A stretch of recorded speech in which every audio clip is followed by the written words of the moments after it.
Hello viewers, welcome to one India Telugu. మరికొన్ని గంటల్లో IPL 18వ edition అయితే ప్రారంభం కానుంది. ఈ నేపథ్యంలోనే బీసీసీఐ తన కొత్త రూల్స్ అండ్ రెగ్యులేషన్స్ని ప్రకటించింది.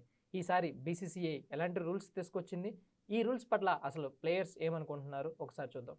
ముందుగా ముందుగా కరోనా సమయంలో బాల్స్పై ఉమ్ము రాయడాన్ని నిషేధించిన బీసీసీఐ, ఐసీసీ ఇప్పుడు వాటిపై కొత్తగా ఒక రూల్స్ చేంజ్ చేసింది.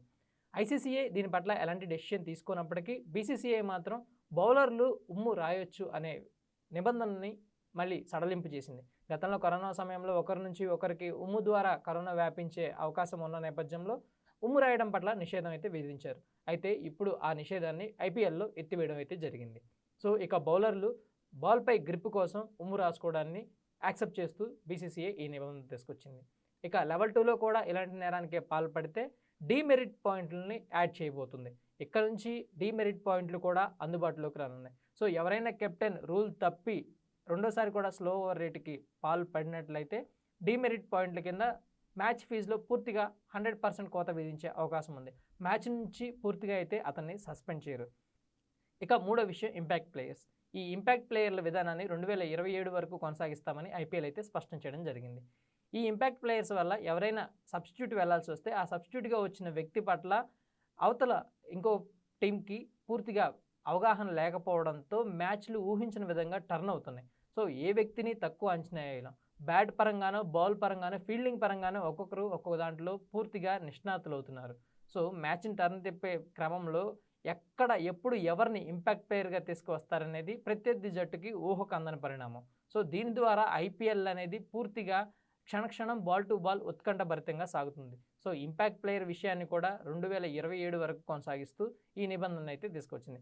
ఇక ముఖ్యంగా బౌలర్లు ఫేస్ చేసే ప్రధాన ప్రాబ్లం బాల్పై గ్రిప్ కోల్పోవడం. సో ఈ బాల్పై గ్రిప్ కోల్పోయినప్పుడు ముఖ్యంగా మంచు ప్రభావితం ఎక్కువగా ఉండే టైంలో మ్యాచ్లన్నీ ఆఫ్టర్ 7:30 జరుగుతాయి కాబట్టి కొన్ని ధర్మశాల లాంటి ప్రదేశాల్లో మంచు పడుతూ ఉండిద్ది.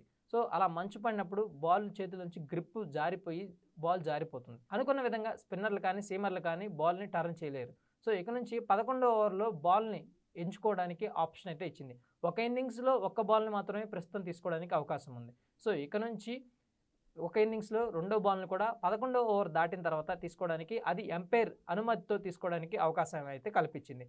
దీని ద్వారా వచ్చే భారీ లాభాలు ఏ జట్టుకో ఒకసారి చూసుకుందాం. ముందుగా చూసుకున్నట్లయితే జస్ప్రీత్ బుమ్రా కానీ, ట్రెంట్ బౌల్ట్ కానీ బంతిని స్వింగ్ చేయగలరు బాగా. సో ఇలా సెకండ్ బాల్ని తీసుకున్నప్పుడు వాళ్ళు ఇంకా బంతిని బాగా స్వింగ్ చేయడానికి కానీ ఎక్కువగా అవకాశం ఉండిద్ది. దీంతోపాటు ముంబై ఇండియన్స్ టీంకి సెకండ్ బాల్ రూల్ చాలా ప్లస్ పాయింట్ కానుంది. ఇక మహమ్మద్ సిరాజ్, సీమ్ బౌలర్ రషీద్ ఖాన్ వంటి వారు టాప్ స్పిన్నర్లు ఉన్న గుజరాత్ టైటాన్స్ కూడా ఇది పెద్ద అడ్వాంటేజ్గా కానుంది.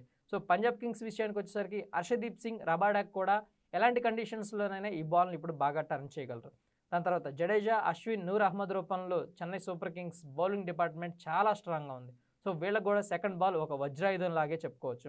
నరైన్, వరుణ్ చక్రవర్తి కూడా కోల్కతా నైట్ రైడర్స్లో ఉన్నారు. సో వీళ్ళు కూడా కొత్త బాల్ని బాగా గ్రిప్ చేసి ప్రత్యర్థి బ్యాటర్ పైకి పిడుగులు లాంటి బాల్స్ని విసరగలరు. దీని తర్వాత గేమ్ చేంజింగ్ పెద్ద టర్నింగ్గా ఉండే ముంబై కానీ, పంజాబ్ కానీ, గుజరాత్ కానీ, చెన్నై కానీ, ఢిల్లీ కానీ ఈ 6 జట్లకు సంబంధించి ఈ కొత్త బాల్ విషయం ప్రధాన అస్త్రం కానుంది. సో ఇప్పుడు బీసీసీఐ తీసుకొచ్చిన ఈ కొత్త రూల్స్ పట్ల మీరేమనుకుంటున్నారు? దాంతోపాటు ఏ టీంకి ఈ సెకండ్ బాల్ ఆప్షన్ ఇంకా ప్లస్ పాయింట్ అయ్యే అవకాశం ఉంది? స్లో రేట్కి ఎక్కువ ఏ టీం గురైద్ది? మీ అభిప్రాయాన్ని కామెంట్ రూపంలో తెలియజేయండి. Thank you for watching.